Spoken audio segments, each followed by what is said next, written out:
पारूल में समाजसेवी के रूप में जाने जाते हैं, सबके सुख दुख में साथ निभाते हैं।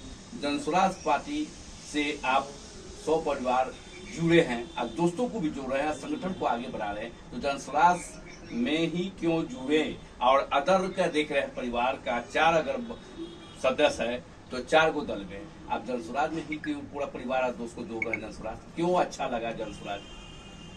जनसुराज पार्टी के प्रणेता प्रशांत किशोर जी की विचारधारा से प्रभावित होकर के हम सब परिवार जनसुराज पार्टी में जुड़े हुए हैं। और जनसुराज में जो पार्टी की विचारधारा है, प्रशांत जी की विचारधारा है, उसमें सीधा बात है कि जात पात नहीं, जिसकी जितनी भागीदारी उसकी उतनी हिस्सेदारी है। मतलब न मुस्लिम, न हिंदू, न ओबीसी, कोई जात पात का यहाँ पर विकल्प नहीं है। और दूसरी बात, शिक्षा पर इनका विशेष जोर है। शिक्षा पर जोर होने से समाज शिक्षित होगा, विकास करेगा, तो मूलभूत जो समाज में कुरीतियां हैं उस पर उनका विशेष जोर है। तो इन सब बातों से प्रभावित होकर के हम सब परिवार प्रशांत जी के साथ है। बाद बाकी परिवार में कहीं पर परिवारवाद जुड़ा हुआ है, कहीं पर मतलब बहुत सारी कुरीतियां हैं, जिससे हम लोग तो मोह भंग हो गया था। हम लोग एक थर्ड फ्रंट के तलाश में शुरू से थे, जो हमको प्रशांत जी के रूप में मिला है।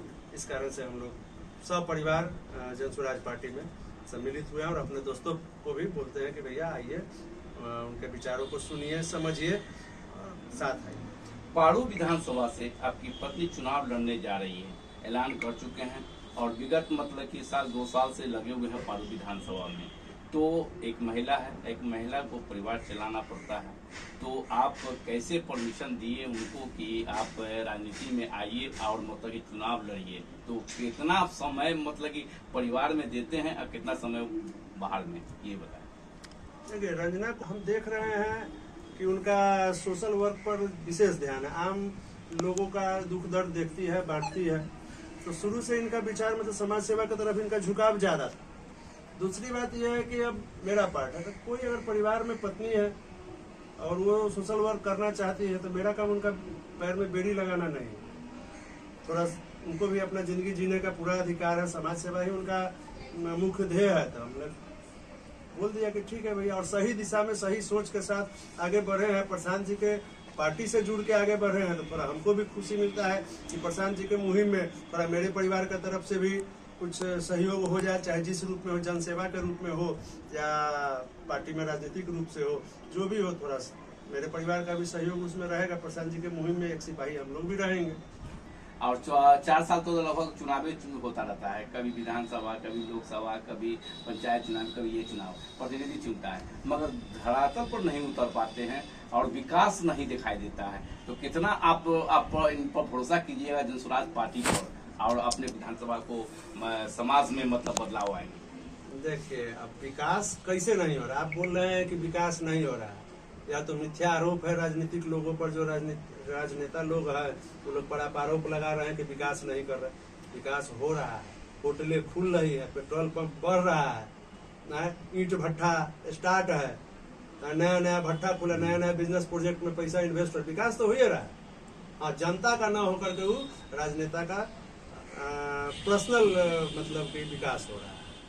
और रहा बात रंजना कुमारी का, तो रंजना कुमारी का स्थिति यह है कि मतलब मेरी अपनी जो है स्थिति कि खाने से ज्यादा तो जरूर है।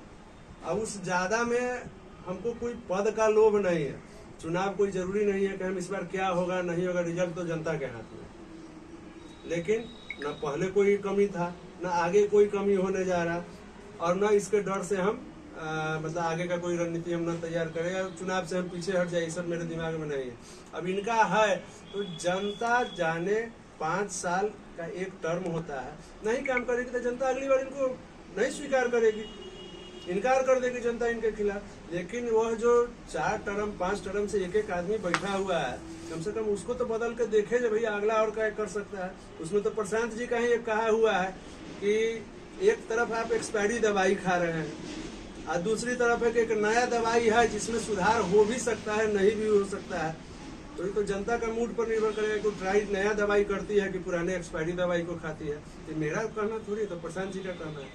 और आज विधानसभा में प्रशांत किशोर जी आ रहे हैं, उसकी तैयारी पूरी कर रहे हैं और लोगों को बीच में संदेश दे रहे हैं कि प्रशांत किशोर जी आ रहे हैं और आप लोग आमंत्रित हैं, आप लोग प्रोग्राम देखें और सुन। तो अब क्या अपील करना चाहेंगे इसको लेके? हम सारे जिला वासियों को, बिहार वासियों को और हम अपने पारू के सारे प्रतिष्ठित लोगों को हम ये संदेश देना चाहते हैं अपने परिवार की तरफ से, आए प्रशांत जी की बातों को सुने, उनकी विचारधारा अगर समझ में आए तो पार्टी में समर्थन दे, पार्टी को, प्रशांत जी को समर्थन दे, उनके आवाज़ को बुलंद करें, आए, जुड़े। और एक मौका प्रशांत जी को मिलना चाहिए। अब पिछले 30 साल का एक्सपायरी दवाई खाना है कि नया दवाई खा के देखना है, हो सकता है कि कहीं सुधार हो जाए, नहीं होगा, अगली बार जनता स्वतंत्र है, वो अपना कुछ भी कर सकती है। लेकिन इस बार आए, प्रशांत जी को सुने, उनके मुहिम में ताकत लगाए, यही हमारा अनुरोध है। और अपने खास करके पारू विधानसभा वासियों को हम ये कहना चाहते हैं कि जरूर से जरूर आकर के प्रशांत जी के इस मुहिम में कंधा लगाए। धन्यवाद। मैं सिद्धार्थ वरुण, रंजना कुमारी का कि जनसुराज में आपके जो दोस्त हैं, जनसुराज में उनको जुड़े हुए 100 परिवार और आपको जनसुराज से जुड़े हैं, तो इनके जनसुराज पार्टी में कैसे अच्छा लगा कि नया दल है और क्या मतलब कि जो है से एक्टिविटी है और कौन से मुद्दे को लेकर चुनाव लड़ेगी ये पार्टी, वो बताएं। सबसे पहली चीज तो आप बतला रहे हैं कि जनसुराज में आपके जो दोस्त हैं। एक चीज यहाँ पर मैं आपसे पूछना चाहूँगा, मेरा दुश्मन कौन है? मेरे सभी दोस्त हैं, चाहे जो जनसुराज में है, चाहे जो जिस पार्टी में है, चाहे जो किसी पार्टी में नहीं है, सभी दोस्त हैं। ना किसी ने मेरा कुछ बिगाड़ा, ना मैं किसी का बिगाड़ा, इसलिए दुश्मन कोई नहीं है। हाँ, जनसुराज की बात इसलिए कर रहे हैं कि अभी तक जो भी पार्टी आती है, या तो जात की आती है, या धर्म की आती है, या परिवार की आती है, ये इन सबों से अलग है। जब भी आप इनके बारे में बात करेंगे, इनकी बातें सुनेंगे और उसको समझने की कोशिश करेंगे, तो आपको धर्म की बात नहीं मिलेगी। लोगों के, गरीब तबके को, लोग जो पलायन हो रहे हैं, उनको वापस लाने की बात चल रही है और ठगने की बात नहीं। तो जब सारी चीजों को देखते हैं और अभी तक जो प्रताड़ित हुई है जनता, उससे बचाने की बात कर रहे हैं, होना ना होना ये बात की, तो इसलिए एक नया प्रयास है, अच्छा लगता है, इसलिए जनसुराज के साथ। तो देख रहे हैं कि पारू विधानसभा से चुनाव रंजना जी मतलब चुनाव लड़ने जा रहे हैं और आप भी गए हैं, कई कार्यक्रम में गए हैं और लोग को प्रशांत किशोर जी के सबको आमंत्रण कर रहे हैं कि भाई आना है प्रोग्राम में, इसको लेके क्या लगा आपको कि पारू विधानसभा में बदलाव होंगे क्या? हाँ, पारू विधानसभा से रंजना जी चुनाव लड़ने नहीं जा रही है। पारू विधानसभा की जनता का मांग है कि रंजना जी चुनाव लड़े और पारू विधानसभा की जनता के कहने पर इनका एक आदत है कि कोई अगर कुछ मांग दे तो पीछे नहीं, बचपन से ही समाजसेवी है, इसलिए इनकी मजबूरी है चुनाव लड़ेंगे। तो लग रहा है कि मतलब कि बदलाव होंगे इस बार? बिल्कुल होंगे और लड़े हैं तो इतना बदलाव किया और बहुत ज्यादा बदलाव के लिए एक पद की जरूरत होती है, इसलिए बदलाव तो काफी ज्यादा दिखेगा। अभी आप लोग को भी दिख रहा है, आपके सोच से ज्यादा बदलाव दिखेगी। क्या प्रशांत किशोर जी जनसुराज पार्टी बनाए हैं, एक महागठबंधन है, एक तरफ एनडीए है, ठीक है, तो क्या तीसरा मोर्चा के मतलब कि का गठन कर मतलब चुनाव लड़ेंगे क्या प्यार? नहीं, सबको लोग देख चुका है, लोगों ने सबको देख चुका है और लोग परेशान हैं। सबको एक नए की अपेक्षा है और इसी नए की अपेक्षा में लोग मतलब काफी ज्यादा आनंदित हैं कि जनसुराज को प्रशांत जी लेकर आए हैं और बिहार को एक नई दिशा, नया सूर्योदय मिलने वाला है। परिचय बताएं। आलोक कुमार, आम जनता समाज सेवी। घुमा के